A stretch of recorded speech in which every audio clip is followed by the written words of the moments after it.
காதலுக்கு சப்போர்ட்டா இவ்வளவு தூரம் அருமையான அடுக்கடுக்கான விஷயங்கள், பெரிய பெரிய பெரிய பெரிய பாராட்டுக்கள். கடைசியா முடிக்கும் பொழுது அந்த நிறைய அந்த ஒப்பிட்டு பேசுறது சொன்னாப்ல, உண்மையில ஆண்களுக்கு யாரை பிடிக்கும் தெரியுமாங்க? எப்படிப்பட்ட பெண்களை பிடிக்கும்?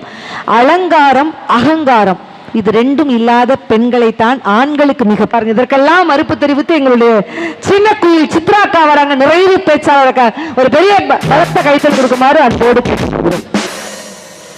திறந்து செந்தமிழில் அமிர்தம் கலந்து அதை மேடைகள் தோறும் பொழிந்து நல்ல மேடையாய் அமைந்திருக்கும் நடுவர் அவர்களே, நான் தானா? உங்களை தான். நீங்க என்ன சாதாரண நடுவரா? நீங்க எப்படிப்பட்ட நடுவர் தெரியுமா? பார்ப்பதற்கு பொன்வண்டாய், பழகுவதற்கு கற்கண்டாய், என் அணிக்கு ஒரு பூச்செண்டாய், எதிரணிக்கு ஒரு அணுகுண்டாய் அமைந்திருக்கும் நடுவர் அவர்களே. மற்றும் எண்ணணியிலே தோட்டத்து பூக்களையும் தேவைப்பட்டால் தோட்டாக்களாக்கும் இலக்கிய எவரெஸ்டே. எதிரணியிலே வெற்றிக்கணி தனக்குத்தான் என்று கொட்டாவி விட்டுக் கொண்டிருக்கும் இரண்டு கெட்ட ஆவிகளே. மற்றும் இந்த நகைச்சுவை பட்டிமன்றத்தை கண்டு கேட்டு நடந்தும் நடக்காமலும் சென்று கொண்டே கேட்டுக்கொண்டிருக்கின்ற ரசிக பெருமக்களே, பாப்புலான் சாப்பிட்டுக் கொண்டும், ஐஸ்கிரீம் சாப்பிட்டுக் கொண்டும், டெல்லி அப்பளம் சாப்பிட்டுக் கொண்டும், ஆட்டிடத்தை சுத்தி கொண்டும் கேட்டுக்கொண்டிருக்கின்ற ரசிக பெருமக்களே, உங்கள் அனைவருக்கும் இந்த சின்னவளின் சிறப்பான வணக்கங்கள். நடுவர்களே, ஆனா இன்னைக்கு அருமையான தலைப்பு கொடுத்திருக்கீங்க.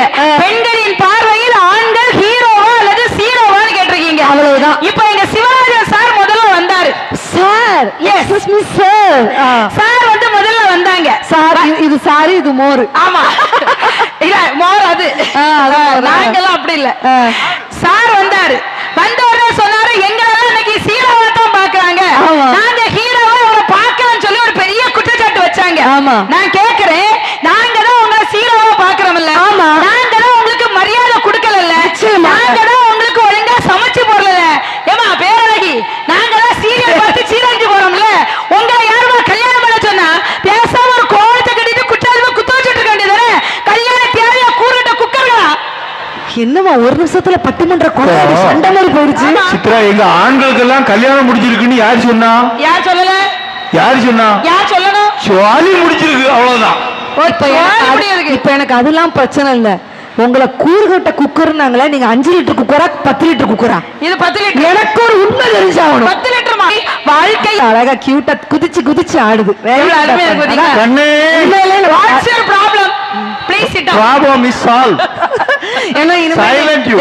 இனிமே நீங்க எந்திரிச்சிங்கனாலே எனக்கு அந்த விசில் அடிக்காத குக்கர் தான் பேசிக்கலாம். நடுவர் அவர்களே, காதலிக்கும் போது ஏமாற்றுவார்கள் இந்த பெண்கள். இந்த குக்கருக்கு ஒரு பஞ்சு சொல்லட்டுமா? உங்களை பார்த்துதான் வருது. குக்கர் விசில் அடிச்சா, எக்ஸ்கியூஸ் மீ, குக்கர் விசில் அடிச்சா பஸ் போகாது, கண்டக்டர் விசில் அடிச்சா சோறு வேகாது. மூளை கிளகலையா வேலை செய்துக்கா எனக்கு. நடுவர்களே, அழகா காதலிச்சான், இந்த பொண்ணு அழகா சொன்னான், அவன் அழகா அந்த பிள்ளைய பார்த்து சொன்னான், கண்ணே எலிசா, உன் காலில் என்ன கொலுசா, ஓடி போமா நைசா. அவ கேட்டா, வாங்கிட்ட இருக்கால பைசா. அதான் சொன்னா, கண்டு மயங்கவில்லை, அவ முகத்தை கட்டா பிடிக்கவில்லை, ஓடாதா கட்டி புட்டே சம்சாரம். ஆமாங்க ஆமாங்க, அப்போது சன்னியாசம்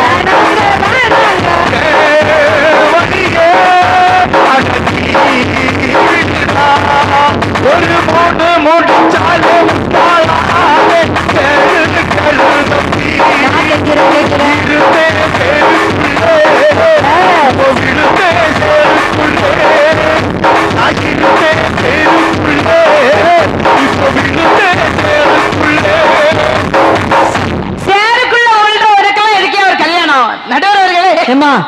ஒரு பேச்சாளருக்கு கொஞ்சமால் மரியாதை கொடுங்கம்மா. ஏன் தெரியுமா? அந்த மனுஷன் குக்கர் விசிலடிக்காதே மனுஷன் வந்து போய் 3 நாள். அவர்களே, கல்யாணத்தோட எந்த ஆண்மகனாவது அவன் மனைவிக்கு அவர்கள் தாலி கட்டியிருப்பார்கள்னா இப்போ என் மோதிரத்தை கட்டி கொடுக்க நடுவர் அவர்களே. ஏங்க என்னங்க இப்படி சொல்றீங்க? என் கல்யாணத்தோட நடுவர் அவர்களே, நானும் என் பொண்டாட்டிக்கு நான் தாலி கட்டவே இல்லை நடுவர் அவர்களே. சம்பளத்துக்கு என் கையில அப்படி தாலி எடுத்து தந்தார். அப்படி மந்திரமும் சொன்னார். சரி, மாங்கல்யம் தந்து யாருக்கும் தாலி கட்ட மஜீவனை கேதுனா தந்தே பத்ராணி இப்படியே கொண்டு போனே நடுவர் அவர்கள். பின்னாடி எங்க அக்காவும் தங்கச்சியும் நின்னா, அவ 2 பேரும் வாங்கி அந்த 3 முடிச்ச போட்டா நான் தாலி கட்டவே. ஆனா தாலி கட்டும் போதுதான் ஐயர் ஒரு மந்திரம் சொன்னார், நல்ல நேரம் முடிய போகுது, மாப்பிள்ள சிவராஜா உனக்கு நல்ல நேரம் முடிய போகுதே, இன்னையோட நல்ல நேரம் முடிய போகுதுன்னா நானும் தள்ளிக்கிட்டேன்னு எனக்கு நல்ல நேரமே முடிஞ்சு போச்சு. போட்டோகிராஃபர் வந்தார். மாப்பிள்ள க்ளோஸ், மாப்பிள்ள நீ இன்னையோட க்ளோஸ், அன்னைக்கு க்ளோஸ் ஆனதுதான் நாங்க. அதுலயே நம்ம பேரவைக்கு வந்தாங்க. பேரவைக்கு வந்து அஞ்சலிய சொன்னாங்க. ஆமா ஆமா, அந்த முதல் நித்யா பெயர் பேரழகி பேரவைக்கு வந்து அஞ்சலிய சொன்னாங்க. மதன் வந்து கல்யாணத்துக்கு முன்னாடி மதனா இருந்தாராம். ஆமா, கல்யாணத்துக்கு முன்னாடி சீரோவா இருந்தவங்க மதன அஞ்சலி திருமணம் முடிஞ்ச பிறகுதான் ஹீரோவா மாத்தி வச்சிருக்குமா. வந்து என்ன பேச்சுன்னு கேக்குறேன். மதனை கூப்பிட்டு கேட்டா தெரியும். மதனை கூப்பிட்டு கேளுங்க. இப்ப மதன் இங்க வந்தாச்சுன்னா நான் எப்படி வாழ்த்து போடுவேன் தெரியுமா? 100 வந்த உடனே 100 பவுன் அவங்க போட்டு கல்யாணம் பண்ணிட்டு போனாங்க. நான் கேக்குறேன், பேசாம சாமியார போட்டு விட வேண்டியதானே, எதுக்கு கல்யாணம் பண்ணி வைக்கிறீங்கன்னு கேக்குறேன். பண்ண விடாமா? வாழ்க்கையில யோசிச்சு பண்ணுங்க எது பண்ணாலும். ஆனா வாழ்க்கையில மகிழ்ச்சி என்ன தெரியுமா?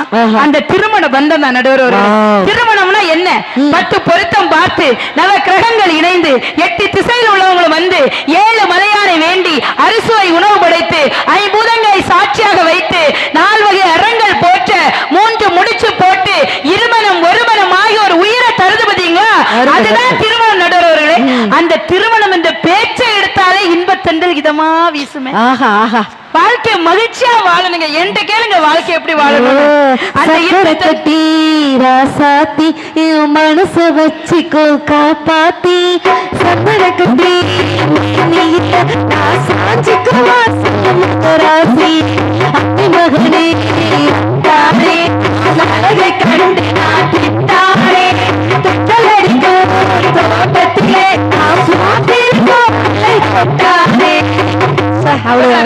இதமாக வீசி இருக்கு. இதமாக வீசுங்க. எப்படி தெரியுமா? கல்யாணம் முடிஞ்ச பிறகு அந்த சந்தோஷத்துக்கு ஒரு அளவே கிடையாது. ஆனாலும் அந்த திருமணம் முடிஞ்ச பிறகு எவ்வளவு இன்பம் தெரியுமா? பாதி கண்களை மூடி என்ன பண்ணது, கல்யாணம் பண்ணது நினைச்சாலே சந்தோஷமா இருக்குல்ல உங்களுக்கு. கல்யாணத்துக்கு முன்னாடி ஆண்கள் எப்படி இருப்பாங்கன்னு நினைக்கிறீங்க? எப்படி? ஏன் 18 வயசுல ஒரு பொண்ணுக்கு ஒரு ஆணுக்கு கல்யாணத்தை முடிச்சு வைக்கணும்னு சொல்றாங்க? பொண்ணுக்கு 18 வயசு, ஆண் மகனுக்கு 21 வயசு. எதுக்கு கல்யாணம் முடிக்கணும்னு சொல்றாங்க? 21 வயசுல ஒரு ஆண் மகன் பக்குவப்பட்டிருக்க மாட்டான். நடுவர்களே, அவன் தருதலையா சுத்துறனால அவனுக்கு ஒரு கால் கட்டு போடணும்னு சொல்லுவாங்க. கால் கட்டு மீன்ஸ் கேல் கட்டு. ஒரு பொண்ணை கல்யாணம் பண்ணி வச்சாதான் உங்களுக்கு பொறுப்பே வரும்னு சொல்லும் போது நாங்க எப்படிங்க உங்களை சீரோவா பார்ப்போம்? ஏன்னா நாங்க தான் சீரோ மாதிரி இருப்போம், உங்களை சீரோவா. உண்மையிலே நாங்க என் வீட்டுக்கார்ட்ட மக்கு மாதிரி தான் இருக்கேங்க. ஆமா, நெச்சமாக்கா மஞ்சள் கலர் சேலக்காரிங்க கேளுங்கக்கா. அந்த அக்கா சூப்பரா கேக்குது. உண்மையிலே என் வீட்டுக்காரங்க என்ன என்னெல்லாம் சொல்லுவார் தெரியும்? என்னமா சொல்லுவாரு? இவ்வளவு குண்டா இருக்கேன்ல, ஆமா இவ்வளவு குண்டா இருக்கேன்னு சொல்லி எல்லா நடுவரும் என்ன கிண்டல் பண்றாங்க. நான் என் வீட்டுக்கார்ட்ட சொன்னேன், அத்தா நான் எப்படியாவது கஷ்டப்பட்டு என் உடம்ப ஒல்லி ஆக்கணும் தான். ஏன் நீங்க குண்டா இருக்கீங்க? ஏன் குண்டா இருக்கு? ஏன்னா முதல்ல உண்டானீங்க, அதனால இப்ப குண்டா வீட்டுக்காரர் 2 ஆயிட்டாரு. சரி, அது இருக்கட்டும், அது எல்லாத்துக்கும் இயற்கை தான். ஆனாலும் என் வீட்டுக்காரர் நான் அப்படி சொன்னா உன்னை என் வீட்டுக்காரர் என்ன சொன்னார் தெரியுமா? என்னமா? யார் வேணாலும் உன்னை என்ன வேணா சொல்லட்டும். பதறிட்டேன் நானு. இல்ல, யார் வேணாலும் என்ன வேணா சொல்லட்டும். உன்னை ரோடு ரோலர்னு சொல்லட்டும், சிண்டெக்ஸ் சொல்லட்டும், கும்கி ஆனன்னு சொல்லட்டும், கொம்பன்னு சொல்லட்டும், என்ன வேணா சொல்லிட்டு போட்டோம். ஆனா யார் என்ன சொன்னாலும் நீ உன் உடம்ப மட்டும் குறைக்க கூடாதுன்னு சொன்னார். ஏன் தெரியுமா? திருவாரூருக்கு என்ன அழகு? தேர் அழகு. திருவாரூருக்கு எப்படி தேர் அழகோ அதே மாதிரி சித்ரா குண்டா இருந்தா தான் குமாருக்கு அழகுன்னு சொல்லியிருக்காரு. நடுவர்களே, அவர் தான் சமைக்காரு. ஆமா, எல்லா வீட்லயும் இப்ப ஆண்கள் தான் சமைக்கிறாங்கன்னு இப்ப தெளிவா தெரிஞ்சு போச்சா? இவன் நம்ம அஞ்சலி வீட்டுல அவங்க வீட்டுக்காரு அங்க உட்காந்துட்டு மோர் குழம்பு உருளைக்கிழங்கு வச்சு கொடுக்குறாரு. என் வீட்டுல அப்படி கிடையாதுங்க, சத்தியமா கிடையாது. நான் தான் சமைப்பேன். என்ன அன்னைக்கு எங்க வீட்டுக்கார்ட்ட சொன்னேன், சாரி மாமா எனக்கு நான் சாம்பார்ல புளி கரைச்சு ஊத்த மறந்துட்டேன்னு. என் வீட்டுக்காரர் என்ன சொன்னார் தெரியுமா? பரவாயில்ல பாரதி, நீ சமைக்க போறேன்னு தெரிஞ்ச உடனே ஆட்டோமேட்டிக்கா என் வயிற்றுல புளியை கரைச்சிருச்சுட்டு அப்படிங்கிறாருங்க. அக்கா மஞ்சள் அக்கா நினைக்கி இதுக்கு வீட்டுக்காரே சமைக்க விட்டுட்டு இருந்திருக்கலாம். நீங்க எங்க வீட்டுக்காரரை நான் சமைக்க வேண்டாம் தான் சொன்னேன். ஆனா அவருக்கு என்ன ஆசை தெரியுமா? என்ன? நம்மளே வருஷத்துக்கு ஒரு கதை ஊருக்கு வரோம். ஆமா, நம்ம கைனால நம்ம பொண்டாட்டிக்கும் நம்ம பிள்ளைக்கும் ஆசை ஆசையா என்ன கேட்டாலும் சமைச்சு கொடுப்போம் சொல்லி சமைச்சு தராரு. மாசமா கிச்சன் பக்கமே நான் போறது இல்லைங்கிறேன். ஆமாங்க, அப்படியே கேஸ் ஸ்டவ் துடைக்கிறதுல இருந்து கிச்சன்ல உள்ள திண்ணை கழுவுறதுல இருந்து பாத்திரம் கழுவுறதுல இருந்து எல்லா வேலையும் அவர் தான். எங்க அத்தை ஒரு நாள் இவர் பாத்திரங்கள் விட்டு பார்த்தாங்க. சரி. பார்த்த உடனே எங்க அத்தை வீட்டுக்கார்ட்ட கேட்டாங்க, ஏண்டா கல்யாணத்துக்கு முன்னாடி இந்த பொருளை தூக்கி இதுல வையின்னு சொன்னா கூட நீ வைக்க மாட்ட, ஓ பொண்டாட்டி இத்தனை வேலை செய்யறியே அப்படின்னு சொன்னாங்க. என் வீட்டுக்காரர் என்ன சொன்னார் தெரியுமா? என்னம்மா சொன்னாரு? அவ யாரு? யாரு அவ யாரு? என் மனதில் குடிகொண்டிருக்கும் தேவதை அவள். இல்லாத அவள் கிடையாது. ஏன் தேவதைன்னு சொன்னார் தெரியுமா? கல்யாணத்துக்கு பிறகு என் வாழ்க்கையை அவருக்காக நான் தியாகம் பண்ணிருக்கேன். நடுவர்களே, நிஜமாங்க. திருமணம் முடிஞ்சு 20 வருஷம் ஆச்சுங்க. திருமணம் முடிஞ்சு 20 வருஷம் ஆச்சு. எங்க அம்மா எல்லாம் கல்யாணத்துக்கு முன்னாடி என்ன மேடைக்கு அனுப்பும் போது எப்படி அனுப்புவாங்க தெரியுமா? அப்படியே தல தல தலன்னு பட்டு சேலை கட்டி. சரி. அப்ப எனக்கு லாங் ஹேர். இப்ப அந்த ஹேரை கொஞ்சம் திருப்பி காமிங்க ஆடியன்ஸுக்கு. அது கொஞ்சம் மேல மேல போயிட்டு பெயிண்ட் எடுக்கிற பிரஷ் நேர வச்சுக்கிட்டு நம்ப முடியுமாக்கா? அப்ப லாங் ஹேர். எங்க அம்மா எனக்கு தலை நிறைய மல்லிகை பூ சூட்டி சரி ஒரு தேவதை மாதிரி என்ன அனுப்பி வச்சாங்க. கல்யாணம் முடிஞ்சு 20 வருஷம் ஆச்சுடாக்கா. என் வீட்டுக்காரர் இன்னைக்கு வரைக்கும் எனக்கு ஒரு முழம் பூ வாங்கி தந்தவர் கிடையாதுங்க. What nonsense. நிஜமாலே அப்படி கஞ்ச பிசுனாரி பையலா இருக்கறாங்க. மேடையில பூ வச்சிருக்கேனா பாத்தீங்களா? ஆமா, வைக்கல. நான் பூ வச்சுக்கிட்டு அப்படியே ஒரு செல்ஃபி எடுத்து என் வீட்டுக்காரருக்கு அனுப்பி விடுவேன். சரி. ஏண்டி பூ வச்சேன்னு கேட்பாரு. அது எதுக்கு வம்பு, அதனால பூவே வைக்கல. நான் பூ வச்சாலே அவருக்கு பிடிக்க மாட்டேங்குது. ஏன் தெரியுமா? அந்த பூல உள்ள காம்பு இருக்குல்ல, காம்பு, அந்த காம்பு என்ன குத்தும் போது அவருக்கு வலிக்குமா. என்ன பண்றது? ஏதாவது கூட்டு போலாம். யாராவது வீட்டுல போய் ஒரு சொம்பு நிறைய தண்ணி கொண்டாருங்கக்கா, அதுக்குள்ள என் தலையை முக்கி நான் இன்னையோட செத்துரட்டு. எதுக்கு அந்த அண்ணன் உயர கேளு. பூ. ஆமா, காம்பு காம்பு காம்பு காம்பு குத்துனா வலிக்குமா? வலிக்கும். ஆனா அந்த பூ எடுத்து அப்படி மனைவி தலையில வைக்கும் போது ஒரு சுகம் இருக்கும் தெரியுமா? அத்தை மாமா சொன்னது ஒத்துக்கணும், சரிதா சரிதா, அத்தனையும் கத்துக்கணும், சுகந்தா சுகந்தா, பொங்கலு சந்தனமா, இது ஒரு பெண்ணாச்சா, என்னமோ என்னமோடா, எனக்கு இழுக்கட்டுமா, டெஃபினெட்லி. எத்தனை குழந்தை? எனக்கு 2 குழந்தைகள். 2 குழந்தைகள். 2 குழந்தைகள். ஆமா. உங்க வீட்டுக்காரருக்கு எத்தனை குழந்தை? ஏமா எனக்கு என்னம்மா, எனக்கு 2 குழந்தைனா வீட்டுக்காருக்கு 2 குழந்தை தானம்மா? உங்க வீட்டுக்காரருக்கு 3 குழந்தை. என்னம்மா சொல்ற? குடும்பத்தை குழப்பத்தை ஏற்படுத்தாதம்மா. ஒரு குழப்பம் இல்ல, அதான் உண்மை. உங்க வீட்டுக்காரருக்கு 3 குழந்தை. எப்படி சொல்றீங்க? ஏன் தெரியுமா 3 குழந்தை? உங்கள் கணவனின் முதல் குழந்தை நீங்கள், இரண்டாவது அஜய ஆசிகாவும். ஐயோ, அதான் 3 குழந்தைன்னு சொன்னேன். அதனாலதான் எனக்கு கொஞ்சிக்கிட்டே இருப்பாரு. அவன் எப்பவும் கொஞ்சம் அது இருக்கு நடுவர்களே. ஏன் தெரியுமா? கணவன் மனைவிக்குள்ள சின்ன சின்ன பிரச்சனை வரணும், வந்தாத்தான் அது குடும்பம். இப்போ கணவனுக்கு மனைவிக்கு பிரச்சனை வந்துன்னு சொன்னீங்களா? சரி. சாரின்னு மனுஷங்கிட்ட சொன்னா சண்டை ஓவர். அதே சாரியா டாக்டர் மனுஷன் சொன்னா மனுஷனே ஓவர்.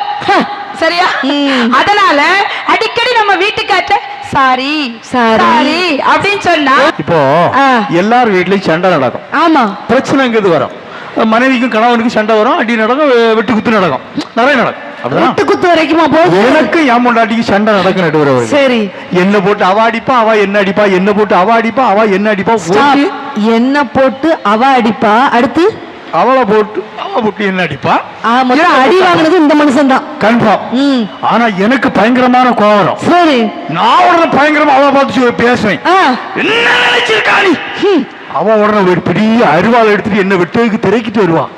நான் பின்னங்கால் பெதடியில் அடிக்க ஓடுவேன், ஒரு இடத்துல போவேன், அப்படி செடியா நிற்பேன். அவளை பார்த்து ஒரு வார்த்தை தான் சொல்லுவேன். சரி. அப்படி அடங்கி போயிடுவாங்க. ஒரு வார்த்தை இல்லையா? ஒரு வார்த்தை தான் சொல்லுவேன். அப்படி என்ன வார்த்தை? ஒரு வார்த்தை. மன்னிச்சிரு கடவர்களே. ஆனா நாங்க உண்மையிலேயே ஆண்கள் எல்லாம் ஹீரோவா ஏத்துக்கிறோம்னா ஏன் ஏத்துக்கிறோங்கிறீங்க? உண்மையிலே நிறைய பெண்கிட்ட நீங்க கேட்டீங்க, நாங்க ஏன் ஹீரோவா வச்சிருக்கோங்க, நீங்க தீர்ப்பு சொல்லுவீங்க. அதாவது கல்யாணத்துக்கு முன்னாடி நிறைய ஆண்கள் குடிப்பாங்க. ஆமா, அப்படிதானே? கல்யாணம் முடிஞ்ச பிறகும் குடிப்பான். கண்டிப்பா. கல்யாணத்துக்கு முன்னாடி குடிச்சா லவ் ஃபெயிலியர்னு சொல்லுவான். சரி. கல்யாணத்துக்கு பிறகு குடிச்சா மேரேஜே ஃபெயிலியர்னு சொல்லுவான். அவன் குடிக்கிறதுக்கு 1000 காரணம் சொல்லுவான். ஆனா இங்க வந்தவரை விசாரிச்சேங்க, இங்க உள்ள ஆண்களுக்கெல்லாம் குடினா என்னன்னே தெரியாது. நிஜமாவா? நிஜமா தெரியாதான். விருதுநகர் தங்கங்கள் அப்படிப்பட்ட ஆண் சீங்களா? யார் வழி வந்த மக்கள்? கர்ம வீரர் காமராஜர் வழி வந்த மக்களுக்கு குடினா என்னன்னு தெரியுமான்னு கேக்குறேன். பெருந்தலைவர் காமராஜர் ஐயா அவர்கள் படிக்கத்தான் சொன்னாரே தவிர குடிக்க ஒருபோதும் சொன்னதில்லை. அவங்களுக்கு குடினா என்னன்னே தெரியாது. கண்டிப்பா. டாஸ்மாக் எங்க இருக்குன்னு தெரியாது. ஆனா அங்க வரிசை அடிக்க வச்சிருப்பாங்கல்ல, ஆமா. ரம்மு சின்ன ஒயின் ஆஃப் உள்ள cutting medicine Kalyani okay Napoleon Golconda monitor VSOP 90 teacher Old Monk royal record பண்ணப்பட்டு ஒன்னல எக்ஸ்பிரஸ் வீரன் அப்படின்னா என்னன்னு கேளுங்க. இது எது கனவு யோகமான? இதுல என்ன இது? எல்லாம் நம்ம டாஸ்மாக் பிராண்ட். அது எப்படி உங்களுக்கு தெரியும்? எல்லாம் கேட்ட பழக்கம் தான். அதுக்கு குடிக்க நினைச்சுறாங்க. இந்த மனுஷன் இவ்வளவு நேரம் கதறினாரு, எதையாவது ஒண்ணு சொன்னாரா வாயில இருந்து? ஏங்க கரப்பாம்பூச்சி உள்ள ஒண்ணு போச்சுன்னா 2 கரப்பாம்பூச்சி வெளியே வருமா? ஆண்கள் எல்லாம் எந்த பேரையும் சொல்ல மாட்டாங்க. கடைக்கு போன உடனே 165 ரூபாய்க்குள்ள குவார்டர் ஒண்ணு எடு, அதோட முடிஞ்சு போச்சு. அது என்ன பேர்லாம் தெரியாது. ஆனா இதெல்லாம் என்னன்னே தெரியாம எல்லா சரக்கையும் ஒன்னா ஊத்திக்கிட்டு வீட்டுக்கு வரும்போது எப்படி வருவாங்க தெரியுமா? அட்டு சரக்கு என்ன சின்னதா இருக்கு, கிட்ட வந்து முட்டை வந்தா சின்னதா இருக்கு, தங்க பொண்ணு தட்டா ஊதி கடமை திருச்சி விட்டு புட்ட மலையாள கடமை என்ன சைசுகிது ஐயா சைசுகிது. தண்ணிய போட்டு நீங்க சொல்றது கரெக்டான விஷயம். சத்தியமா நம்மளுடைய உயிரெழுத்துக்கள் மொத்தம் எத்தனை? 12. அந்த உயிரெழுத்துக்களை வச்சு ஒருத்தன் அழகா குடி மகன், அவன் தான் குடிமகன் சொன்னான் பாரு. பிரிச்சு எடுத்து சொன்னான். அதிகமாக குடி, ஆஃப் அடிச்சாலும் ஏறாதே, இறங்க இறங்க ஏத்து, ஈவிலாம பாத்துக்கோ, உளராம பேசு, ஊர் ரொம்ப இழுக்காது, எதிரில் இருப்பவனிடம் கவனம், ஐட்டங்களை மிச்சம் வைக்காது, ஓவரானா அப்படிக்கே படுத்துக்கோன்னு சொல்லிட்டு வரிசையில சொல்லி குடி மகன் எப்படி இருக்கான் பாத்தியா? நான் ஒருத்தங்க சொன்னேன், நம்ம ஒரு பட்டிமன்ற பேச்சாளர், பட்டிமன்ற நடுவர், இந்த சமூகத்தை திருத்த வேண்டிய பொறுப்பு நமக்கு இருக்கு. அண்ணன் சொன்னேன், அண்ணன் தயவு செய்து குடிக்காதீங்கன்னு. பிராந்தியும் தண்ணியும் கலந்து குடிச்சா லிவரை பாதிக்கும், ரம்மும் தண்ணியும் கலந்து குடிச்சா இதயத்தை பாதிக்கும், ஜின்னும் தண்ணியும் கலந்து குடிச்சா உங்களுடைய மூளையவே பாதிக்கும். இதுல இருந்து என்ன தெரியுதுன்னு மனுஷன் ஒத்த வார்த்தை சொன்னாரு. எனக்கு என்னமோ தண்ணியில தான் ப்ராப்ளம் நினைக்கிறேன், நீங்க கொஞ்சம் ராவா அடிச்சு பாருங்க, ஒரிஜினல் ரிசல்ட் என்னன்னு புரியும் என்னைய சொல்றாருங்க. நீங்க இப்படி சொன்னீங்கன்னா அவர் அப்படிதான் சொல்லுவாரு. என்ன பொதுவா எல்லா ஆண்களும் குடிக்கிறார்கள் சொல்லாது. எந்த ஆண்மகனாவது காலையில உறங்கி முடிச்ச உடனே தண்ணி அடிக்கானா? அடிக்க மாட்டான். ஏன்? கடை திறந்திருக்காது. 12 மணிக்கு கடை திறக்கும். டைம் எல்லாம் கரெக்டா சொல்லுவாங்க, தெரியுமில்ல. குடிக்க மாட்டான். 12 மணி கூட்டத்தை பார்க்கணும், கியூ வரிசையில. மனைவியை வாழ வைப்பதற்காக, பிள்ளைகளை படிக்க வைப்பதற்காக கஷ்டப்பட்டு வயக்காட்டுக்கு வேலைக்கு போறான். நடுவர்களே, நெத்தி வியர்வை நிலத்தில் சிந்தக்கூடிய அளவுக்கு வேலை பார்க்கறான்.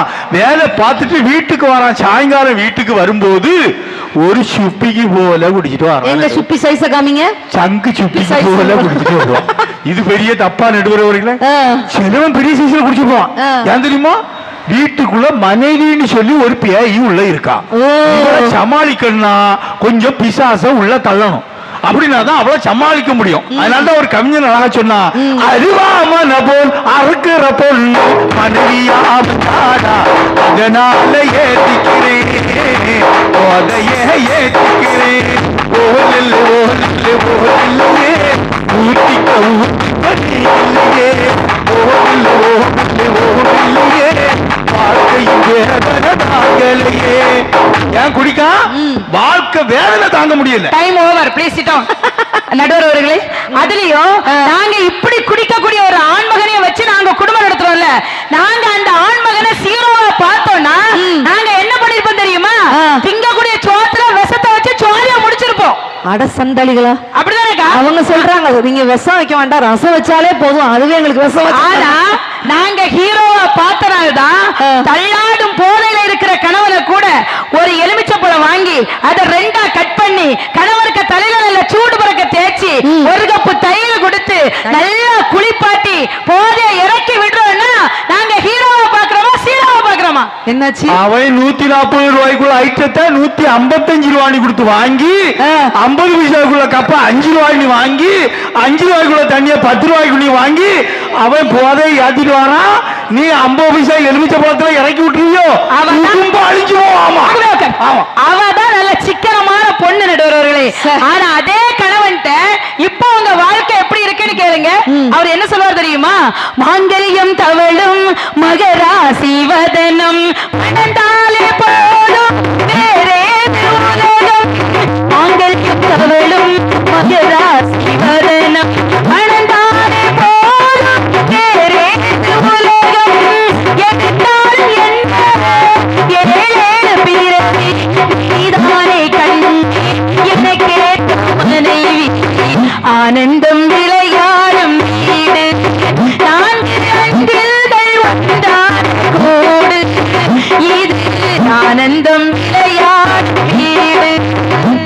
சொன்னாரா? அற்புதம், அற்புதம். தரையா இருக்கிற கணவனை துறையா மாத்துறது பொண்ணுதான், மண்கட்டியா இருக்கிற கணவனை மாணிக்கமா மாத்துறது பொண்ணுதான். நடுவர்களே, நாங்க ஹீரோவா பாக்குறோமா சீரோவா பாக்குறோமான்னு கேக்குறேன். அருமையான கேள்வி. அந்த பேச்சு இவ்வளவு நேரம், இதுல வேற மரியாதை இல்லன்னு ஒரு கொஸ்டின். நீங்க மரியாதை கொடுப்பீங்களாக்கா? நான் மரியாதை எது கொடுக்கணும்? எது கொடுக்கணுமா? கொடுக்கணும். கட்டின புருஷனுக்கு தேவையே கிடையாது.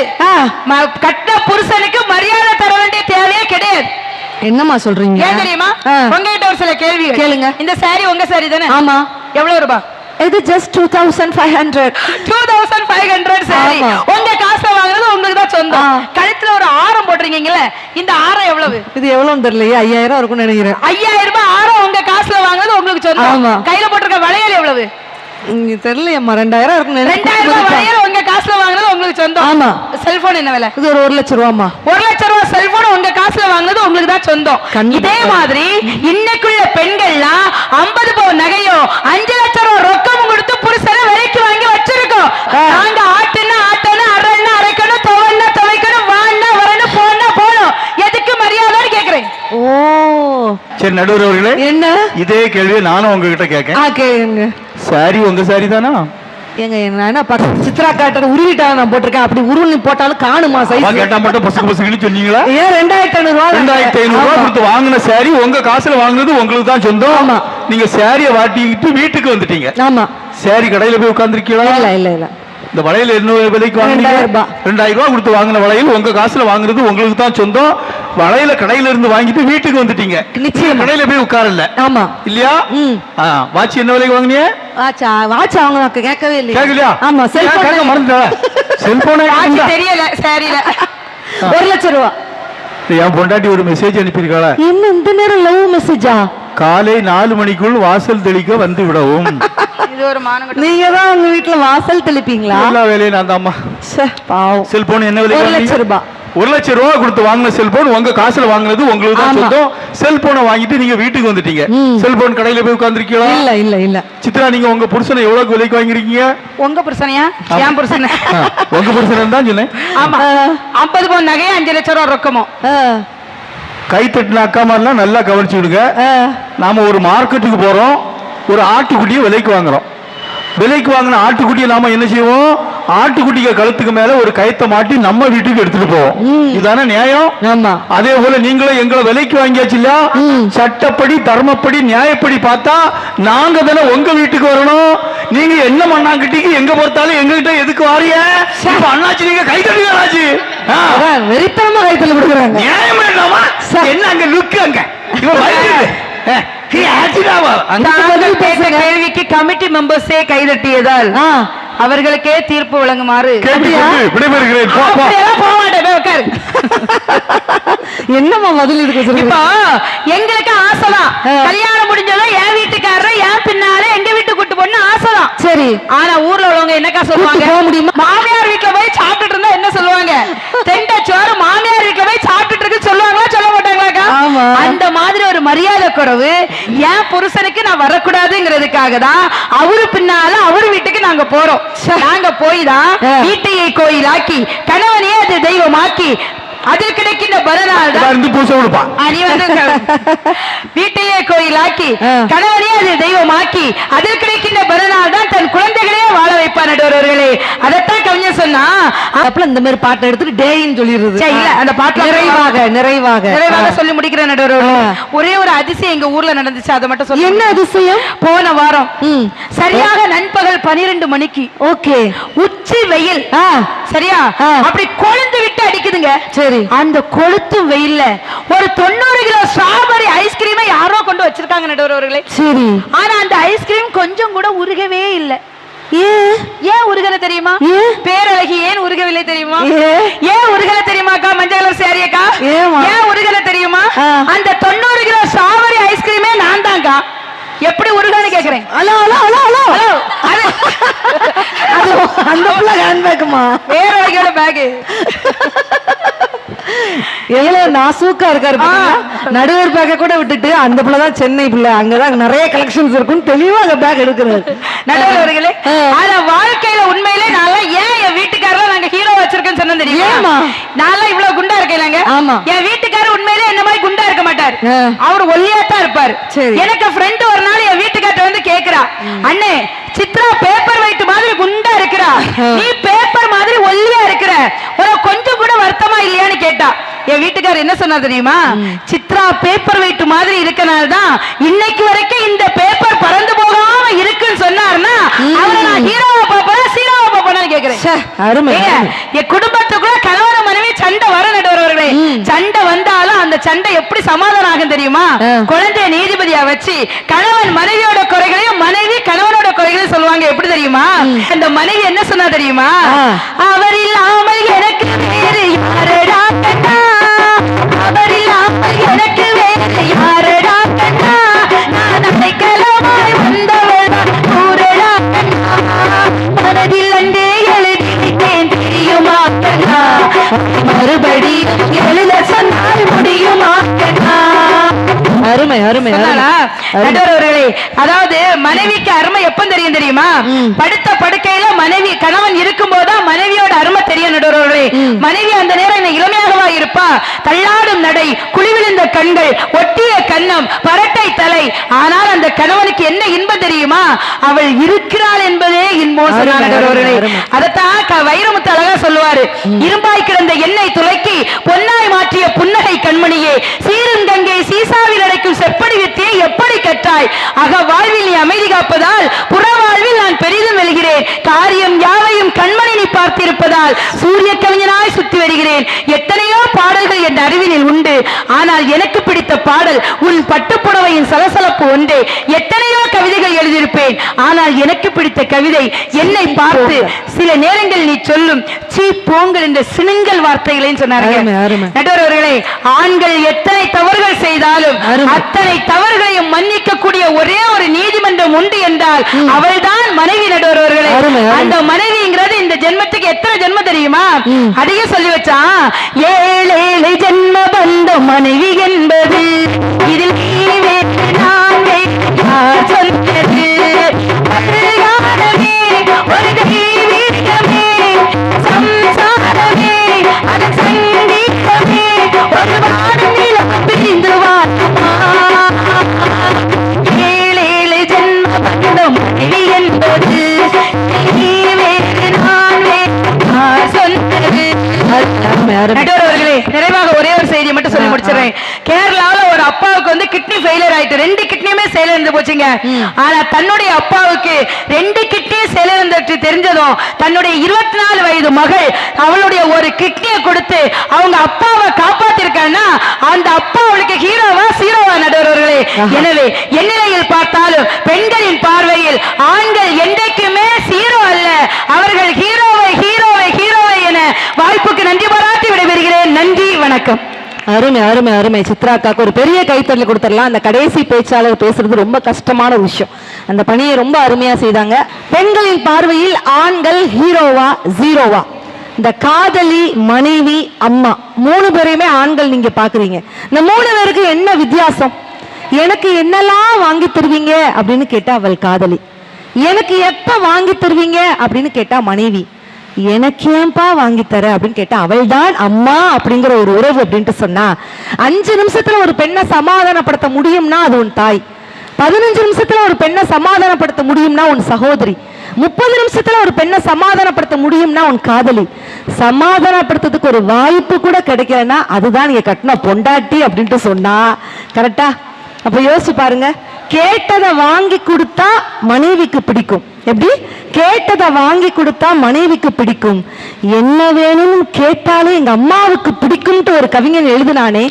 பசிக்கு சோறு போட்டால் அவள் மனைவி, பசிக்கு சோறு போட்டால் அவள் மனைவி, பசிக்க விடாமல் சோறு போட்டால் அவள் தான் தாய் அப்படின்ட்டு சொன்னா, அப்படிப்பட்ட தாயாக இருக்கும் பொழுது நாங்கள் பெரிய விஷயமா இருந்தோம். தாய் எங்களை மதிச்சா, ஆனா மனைவி எங்களை மதிக்கலையேங்க. ஒரு 60வது கல்யாணத்துக்கு என்னை சிறப்பு விருந்தினராக கூப்பிட்டு இருந்தாங்க. பயங்கர தடபுடலா பாகுபலி செட்டு மாதிரி பயங்கர கிராண்டா இருந்துச்சு. நான் ரொம்ப மிரண்டு போய் சாக்காய் போய் அவர்கிட்ட போய் கேட்டேன், சார் 60வது கல்யாணத்தை இவ்வளவு கிராண்டா பண்றீங்களே, உங்களோட 25வது கல்யாண நாள் நீங்க என்ன பண்ணீங்க அப்படின்னு. என் மனைவியை அந்தமான் கூட்டு போனோமா அப்படின்னாரு. சூப்பர், இப்ப 60வது கல்யாண நாள், இப்ப என்ன பண்ண போறீங்க அப்படின்னு. என் மனைவியை அந்தமான்ல இருந்து இப்ப ரிட்டர்ன் கூட்டிட்டு வர போறோமா அப்படின்னாரு. புரிஞ்சிருச்சா? அப்ப எவ்வளவு பிக்கல் பிடுங்கள் இருந்தா ஒரு ஆண் மகன் இதை எழுதியிருப்பார். கல்யாணம் முடிஞ்ச பேச எப்படா இவ பேசுவா அப்படின்னு. இப்ப அஞ்சலிக்கெல்லாம் இதான் நடந்துட்டு இருக்கும். 1.5 மாசம் தானே ஆகுது. எப்படா இவ பேசுவா, இப்பதான் மோர்க்குளம் வரும். நீ 10 வருஷம் கழிச்சு மோர்க்குளம் வருதான்னு சொல்லு, அப்ப நான் ஒத்துக்கிடுறேன். எப்படா இவ பேசுவா அப்படின்னு நினைப்பாங்க. அதுக்கப்புறம் எப்படா இவ பேச்ச நிறுத்துவா. கல்யாணம் முடிஞ்ச புதுசுல ஒரு ஆண் பெண்ணை வரணுப்பா, நான் கண்ணுடா. 10 வருஷம் ஆகட்டது, எப்பா என்ன வாயிடா கிளிகளையும் கிழிக்கிறாடா. கல்யாணம் முடிஞ்ச புதுசுல உயிர் உள்ள வரை உஷா, 10 வருஷம் ஆகட்டும்னா உயிர் எடுக்கிற நிசா. என் வீட்டுக்காரெல்லாம் என்னை பார்த்து வர்ணிச்சார், இந்த கடைக்கண் பார்வை பட்டா போதுண்டி பாரதினார். இப்ப எந்த கடை மேலையும் என் பார்வை பற்றாம என்னை கூட்டிட்டு வராரு. இங்கெல்லாம் எந்த கடை முன்னாடி நான் போன நினைச்சீங்க, இந்த பிள்ளைகள் போச்சு நான் போவே இல்லை. அப்ப யோசிச்சு பாருங்க எவ்வளவு பிரச்சனை. உண்மையிலே நான் பெண்களுக்கு ஒரே ஒரு அட்வைஸ் பண்றேங்க, இந்த கடவுளை பார்த்து ஓம் ஓம் ஓம் சொல்றதை விட உங்க கட்டின புருஷன் எது சொன்னாலும் ஆம் ஆம் ஆம்னு சொல்லுங்க. குடும்பத்துல பாதி பிரச்சனை இல்லாம போயிருங்க. ஒரு காதல்ல கூட ஒரு பெண்மகள் கண்ணியமாக இருக்கிறாங்களா, ஆண் இருக்கிறாங்களா? வெயிட்டா இருக்கிற பசங்களை பார்த்து லவ் பண்ணா அது பொண்ணுங்க. எப்படி இருந்தாலும் பரவாயில்ல, வெயிட் பண்ணி லவ் பண்றாள் அவன் தான் பசங்க அப்படின்ட்டு சொன்னா அந்த காதல்ல கூட ஒரு உண்மைத்தன்மை இல்லையே. இப்ப கூட சமீபத்துல ஒரு பாட்டு அதிகமா ட்ரெண்ட் ஆச்சாங்க, பணத்துக்காக என் மனசு மறந்து அவன் கூட போனியே, தங்கமான மனசு மறந்து அவன் கூட போனியே, நான் பணக்காரன் இல்லைன்னு தெரிஞ்சு அவன் கூட போனியே, மனசு முக்கியம் இல்லைன்னுதான் அவன் கூட போனியே, நான் ஊர்ல இல்லாத போது நீ அவன் கூட போனியே, நான் ஊருக்கு வந்து பார்த்த போது அவன் கூட போயிட்டு இருந்தியே. சீ சீ சீ சீ சீ சீ சீ சீ சீ சீ சீ கேட்டீங்களா அந்த பாட்டு? எவ்வளவு செம ட்ரெண்ட். எல்லா தெலுங்கு, மலையாளம், கன்னடம், தமிழ் எல்லாத்துலயும் பிச்சு பிடிங்கி போச்சு. அப்ப யோசிச்சு பாருங்க. இதெல்லாம் பார்க்கும் பொழுது ஒரு பெண்ணானவள், ஆண்களுக்கு இன்னைக்கு மரியாதை இல்ல, ஒரு கலாச்சாரம் இல்ல, பண்பாடு இல்ல, சமையல் சரியில்லை, இப்படி ஏகப்பட்ட குற்றச்சாட்டுகள். ஒரு இளைஞன் கவிதை எழுதினா, கல்யாணம் முடிஞ்ச ஒரு பெண், ஒரு ஆண்மகன் எழுதினா மனைவிகளை பார்த்து, மனைவிகளே காதல் துணைவிகளே, தாலி கட்டிய நாள் முதல் எங்கள் சந்தோஷத்துக்கு வேலி கட்டிய மாமியார் பத்த மகளே, தந்திரத்தால் காதல் மந்திரத்தால் தொட்டு தாலி கட்டிய எங்களை எந்திரமாய் சுழல வரும் திரிபுர சுந்தரிகளே, கல்யாணத்துக்கு முன்னாடி இனிக்க பேசுனீங்க, கல்யாணத்துக்கு அப்புறம் தட்டு தாம்பரத்தை தூக்கி வீசுறீங்க. சத்தியமா நினைச்சு பார்க்கல இப்படி ஒரு மாறுதல. அதனாலதான் அரசாங்க பாருக்கு தேடி போன ஆறுதல. கொஞ்சம் பேசிய குரல் எங்கே, கிள்ளி விளையாடிய விரல் எங்கே, கல்யாணத்துக்கு நான் வாங்கிய ஷூ எங்கே, ஆமா நேற்று நான் சட்ட பாக்கெட்ல வச்சிருந்த 100 ரூபா நோட்டு எங்கே, உங்களை கரெக்ட் பண்ணி வைக்க ஃப்ரெண்ட் எல்லாம் இப்ப கட் பண்ண சொல்லி எங்களுக்கு போடுறீங்க பொங்க சோறு, கடைசி இங்க நெருங்கிய நட்பு வட்டாரத்தை கூட சுருங்கிய நட்பு வட்டாரமாக்கி எங்களுக்கு போடுறீங்க மத்தியான சோறு. நட்புன்னா என்ன தெரியுமாமா? சின்ன பிரச்சனைக்கு கூட சவுத்துல அடிச்சு வீசுற கும்பு இல்லாமா, சுமாரா ஆடினா கூட சூப்பரா மார்க் போடுற குஷ்புமா குஷ்பு. காஃபி குடிச்சிட்டா கப்பை தூக்கி எறியலாம், பட் கல்யாணம் ஆயிட்டா நட்பு தூக்கி எறிய முடியுமாமா? போருக்கு போனவன் கூட பொழைச்சிருக்கலாம், ஆனா பொண்டாட்டி கூட புடவை எடுக்க போனவன் பொழைச்சதா சரித்திரம் இருக்கா? கல்யாணமோ காது குத்தோ சீமந்தமோ சினிமாவோ என்னைக்காவது நீங்க சீக்கிரம் கிளம்புறீங்களா? நீங்க 8 முழ சேலைய 16 முழ சேலைய சுத்தி கட்டுறதுக்குள்ள ஆம்பளை டாப்பு கலந்து டாப்பா போயிருந்தானே. எங்க லேசா பண்ணு மேல வெண்ண தடவை மாதிரி லைட்டா எங்களுக்கு தொப்ப விழுந்தா கூட உடனே உடம்ப குறை, டயட்டை ஃபாலோ பண்ணு, எக்ஸசைஸ் பண்ணு, அதை பண்ணு இதை பண்ணு எங்களை பாடா படுத்துறீங்களே. இல்ல தெரியாதனமா தான் கேட்கிறேன், டயட்டாவும் புருஷன் தான் இருக்கணும், கொயட்டாவும் புருஷன் தான் இருக்கணுமா? ஏன் நீங்க இருக்க கூடாதா? ஏன்னா என்னைக்காவது நீங்க ஊருக்கு போயிட்டீங்கன்னா அன்னைக்காவது எங்களை நிம்மதியா இருக்க விட்டீங்களா? உங்க அம்மா வீட்டுக்கு போயிட்டா அங்கே இருந்து போனை போட்டு கதவை திறந்து போட்டு தூங்காத, கையிலேயே திறந்து போட்டு தூங்காத, போனை ஆஃப் பண்ணு, 24 நேரம் கேஸ் ஆஃப் பண்ணு, அதை பண்ணாது இதை பண்ணாது, ஏகப்பட்ட டென்ஷன் பண்றீங்களே. தெரியாதனமா தான் கேட்கிறேன். நீங்க என்னதான் நீங்க கோபத்துல கும்மி அடிச்சாலும் உங்க காலுக்கடியில பருப்பா தான் இருக்கும். நீங்க என்னதான் கோபத்துல கும்மி அடிச்சாலும் குழம்பு சட்டியில இருக்க பருப்பா தான் இருக்கும். சோ வேண்டாம் பேபிமா கோபம். ஆம்பளைங்க ஆல்வேஸ் பாவம் பாவம் பாவம்னு சொல்லி முடிச்சிருப்பாருங்க. அப்ப யோசிப்பாருங்க, ஆண் என்பவன் எப்படிப்பட்ட ஒரு ஜீரோவாக மதிக்கப்படுகிறான், எப்படிப்பட்ட ஒரு காமெடி பீஸாக மதிக்கப்படுகிறான் என்ற காரண கருத்தினால் பெண்களின் பார்வையில் ஆண்கள் ஹீரோவல்ல, ஜீரோவே அப்படின்னு தீர்ப்பு சொன்னா அவர் மட்டும் குக்கர் விசில் அடிக்காத குக்கர் மட்டும் எந்த கைத்தறல கொடுப்பாரு. இவங்க என்ன சொன்னாங்க அப்படிங்கறது ஒரு 5 நிமிஷம் இல்ல 2 நிமிஷமாவது யோசிச்சு பார்க்கணுமா இல்லையா? வள்ளுவர் வாசிகை போல் வாழணும் அப்படின்னு நம்ம எல்லாம் சொல்லுவோம். இதே நீங்க எல்லாரும் இதை கேள்விப்பட்டிருப்பீங்க, இந்த கணவன் மனைவி உறவு எப்படி இருக்கணும். ஒரு மேடையில இப்படிதான் பேசிட்டு இருந்தா நீங்க எல்லாரும் கேள்விப்பட்டிருப்பீங்க. வாசிகமா வள்ளுவர் கூப்பிட்டாங்கன்னா அந்த என்ன வேலை பாட்டு இருந்தாலும் அப்படி போட்டுட்டு குடுகுடுன்னு ஓடி வந்துருவாங்களாம். ஒரு முறை வாசிகமா கிணத்துல நீர் அடைச்சிட்டு இருந்தாங்களாம், வள்ளுவர் வாசிகையும் கூப்பிட்டாராம், உடனே அப்படி வந்தாங்க. இந்த கதை எல்லாரும் கேள்விப்பட்டிருக்கீங்களாக்கா? உண்மையிலே நான் ஒரு மேடை இப்படிதான் சொன்னேன். ஒரு முறை அப்படி வாசிக்கம்மா கிணத்துல நீர் இறைச்சிட்டு இருக்காங்க. வள்ளுவர் கூப்பிட்டாரு, வாசி அப்படின்னு கூப்பிட்ட உடனே அப்படியே போட்டுட்டு குடுகுடுன்னு ஓடி வந்தாங்களாங்க. வாலி ஒரு நிமிஷம் நின்னுச்சாங்க. ஏன்? கற்பின் திறன். அதனால வாலி நின்னுச்சுங்க. இதை ஒரு மேடையில சொல்லி மாட்டிக்கிட்டேன்னு. ஓஹோ, கற்பின் திறன், வாலி நிக்கணும். அடியே பத்மா, மாவள நீ போய் வாலிய ரெடி. வாலி மட்டும் நிக்கலையோ, ஆத்தா அப்படி கிளம்பிடின்ட்டாருங்க. எனக்கு பக்கு பக்கு பக்குன்னு பயம் தாங்க முடியல. பத்மாக்கா அப்படி கிணத்துக்கிட்ட போகுது, வாலியை வச்சு இறக்க போகுது. சங் சங் சங், எனக்கு இங்க ஹார்ட் பீட் வெளியே வந்துரும் போல. இங்க இருந்து புருஷன் கூப்பிடுறாரு, பத்மா பத்மா. ஆனா வாலி ஒரு நிமிஷம் நின்னுச்சுங்க. ஏன்? கற்பின் திறனா? ஒரு மண்ணும் இல்ல, கப்பியில சுத்திக்கிட்டு வாலி நின்னுச்சு. ஏன்னா திரும்பி பார்த்துச்சு வாலி, கூப்பிடுற புருஷன் என்ன வள்ளுவனா அப்படின்னு திரும்பி பார்த்துச்சு. அப்படின்னு சொன்ன இவங்க சொன்னாங்கல்ல, குடிகார புருஷனையும் நாங்க வச்சுட்டு நாங்க யோக்கியம் குடும்பம் நடத்துறோமா இல்லையா? இன்னைக்கு உண்மையிலே ஆண்கள் மாரடைப்பு வந்தா கூட என்னுடைய ஆண்கள் தாங்கிக்கிடுறாங்க, பாரடைப்பு வந்தா ஆண்கள் தாங்கிக்கிட மாட்டேங்கிறாங்களே. இன்னைக்கு நம்ம நாட்டோட நிலைமை என்ன? மீனவன் தண்ணியில சாகுறான், விவசாயி தண்ணி இல்லாம சாகுறான், மீதி இருக்கிறவன் தண்ணி அடிச்சே சாகுறானாங்க. அப்ப நாட்டோட நிலைமை இல்லைங்க. இப்படி குடிகார புருஷனும் நல்லா இருக்கணுங்கிறதுக்காக அந்த முத்து மாரியம்மன் கிட்ட என் பெண்ணானவள் மடிப்பிச்சை ஏந்தி கேட்பாங்க. கோலவிலியம்மா, ராஜகாலியம்மா, தாயம்மா, பங்காரு மாரியம்மா, பத்ரகாளியம்மா, கண்ணியம்மா, எங்க கண்ணியம், மகோதை அன்னைய சோதி, தேவான சிங்கார ரோபி, அம்மா எங்க அள்ளியம்மா, தக்கம் செல்ல கொள்ளியம்மா, அனல் வெப்பாட்டம்மா, ஒய்யாரி சிங்காரி உயர்த்த மட்டாரி பட்டாரி சிங்காரி ஒரு தாலி வரும் தாயம்மா, கட்டிரத்து பாரமா,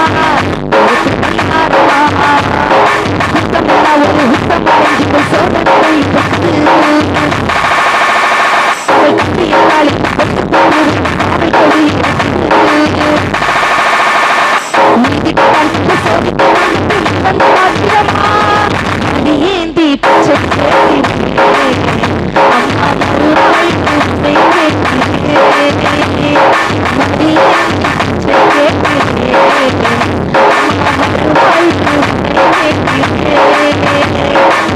உண்மையிலேயே எல்லா மனைவிக்கும் ஒரு கணவன் என்பவன் ஹீரோ அப்படிங்கிறதுக்கு ஒரே ஒரு விஷயம் சொல்லட்டுமா?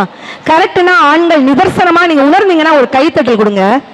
30 வயசுல ஒரு கணவனுக்கு மனைவியோட இளமை ததும்பும் அழகு தெரியும். 40 வயசுல ஒரு கணவனுக்கு மனைவியோட தூய்மையான அன்பு புரியும். 50 வயசுல ஒரு கணவனுக்கு மனைவியோட அருமை புரியும். 60 வயசுல அவள் இல்லாம நான் இல்லை அப்படிங்கிற நிலைமைக்கு வருவான். 70 வயசுல மனைவி தாயாவால் கணவன் சேயாவான். 70 வயசுக்கும் மேல ஒரு கணவன் மனைவி வாழ்ந்தாங்கன்னா மனைவி தெய்வமாவாள், கணவன் அந்த இடத்துல பக்தனாவான். அப்படின்ட்டு சொன்னா கணவன் என்ற ஒற்றை சொல்லுக்கு தமிழ்ல 60 பேர்கள் வச்சாங்க.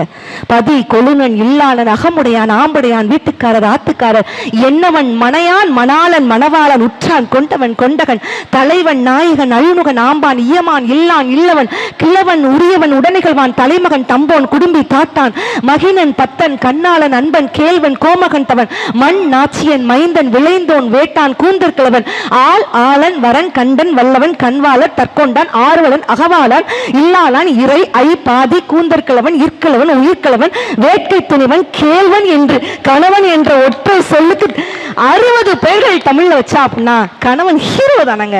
என்னங்க ஹீரோ? வெளிநாட்டுல உள்ள ஆண்களுக்கும் நம்ம நாட்டுல உள்ள ஆண்களுக்கும் வித்தியாசம் இருக்குங்க. வெளிநாட்டுல உள்ள ஆண்கள் தாயை தவிர அத்தனை பேரையும் மனைவியாக பார்க்கக்கூடியவர்கள். நம்ம நாட்டுல உள்ள ஆண்கள் தாங்க மனைவியே சில நேரங்கள் தாயாக பார்க்கக்கூடிய ஆண்கள் இருக்கக்கூடிய தேசம் இதுங்க. சொன்ன அஞ்சலி முடிக்கும் போது சொன்ன அப்பாவை பத்தி, அப்பாங்கிற ஒரு மிகப்பெரிய ஒரு ஹீரோக்கு இணையாக என்னதான் சூப்பர் ஸ்டார் ரஜினிகாந்த் ஹீரோவாக முடியுமாங்க? இல்ல இளைய தளபதி விஜய் ஹீரோவாக முடியுமா? அம்மாவுக்கும் அப்பாவுக்கும் என்ன வித்தியாசம்? ஒரு சொல்லில் வார்த்தை என்றால் அது அம்மா, ஒரு சொல்லில் சரித்திரம் என்றால் அதுதான் அப்பா.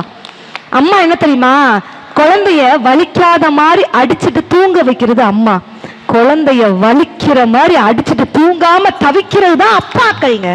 அம்மா இந்த மாதிரி திருவிழாக்கள் வந்தா நம்ம குழந்தை கையை விட்டு போயிடக்கூடாதுன்னு அந்த கைகளை பிடித்து கொண்டு நடப்பவள் அம்மா. ஆனா அப்பா என்ன தெரியுமா? அந்த குழந்தையின் கைகளை விட்டுட்டு என் மகன் நடக்கக்கூடிய தைரியத்தை பாருடா, தில்ல பாருடா, அந்த தைரியத்தை ரசிப்பவன் தான் அப்பா. அம்மா எவ்வளவுதான் விஷயங்கள் இருந்தாலும் அம்மாவோட அன்பு கடல் அலைகள் மாதிரி வெளிப்பட்டுட்டே இருக்குங்க. ஆனா வெளிப்பட்டுட்டே இருக்கும். ஆனா அப்பாவோட அன்பு நடுக்கடல் மாதிரி வெளியே தெரியாது, ஆனா ஆழம் ரொம்ப அதிகங்க. ஊருக்காக ஆடும் கலைஞன் தண்ணீரோட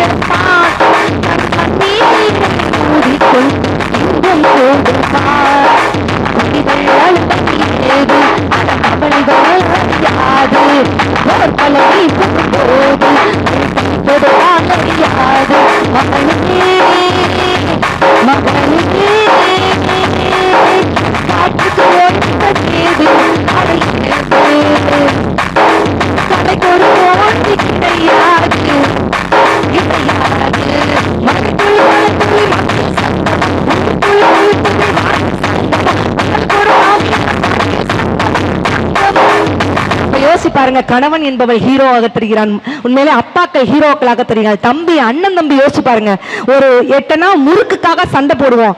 ஆனா அந்த அக்காவுக்கு கல்யாணம் முடிக்கிற அக்காவுக்கோ தங்கச்சிக்கோ பிரச்சனை வந்தா மாமா யாராவது சொல்லுனா சொல்லுக்கா, மாமாவை உண்டு இல்லைன்னு பண்ணிடுவேன், செஞ்சிருவேன் அப்படின்னு சொல்லக்கூடியது கூட அக்கா அண்ணனாக தம்பியாக இருக்கக்கூடிய உறவாக தாங்க இருக்க முடியும். இல்லைன்னு சொல்ல முடியுமா? எங்க மாமியா மருமக பிரச்சனை கூட இருக்கு. ஆனா மாமனாருக்கும் மருமகனுக்கும் பிரச்சனை இருக்குதா? அப்ப மாமனாரும் மருமகனும் ஹீரோக்கள் தாங்க.